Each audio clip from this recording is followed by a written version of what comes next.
त्यसैले Gen Z alliance for मोनार्कीले यो कार्यक्रम गर्नु पर्नाको पछाडिको कारण विश्वका अरू देशका जेन्जीहरूको र नेपालका केही जेन्जी नामका त्यही उमेर समूहका पनि जेन्जीहरूको आइक्यू लेभल हो।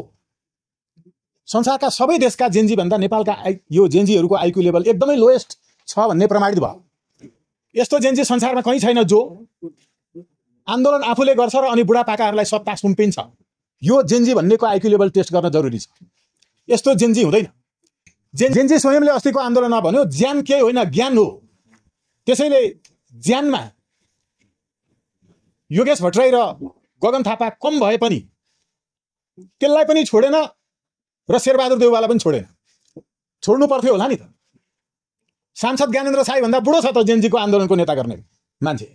पानी बढ्ने मान्छे उहाँभन्दा बुढो होइन र? ज्ञानेन्द्र साई कम उमेरको उहाँभन्दा। यसैले स्पष्ट के छ भने आफूले क्रान्ति भनेर आन्दोलन भनेर सङ्घर्ष भनेर जे गरियो त्यसपछि जहाँ लगेर बुझाइयो यो कारणले उहाँलाई जेन्जी भन्न मिलेन।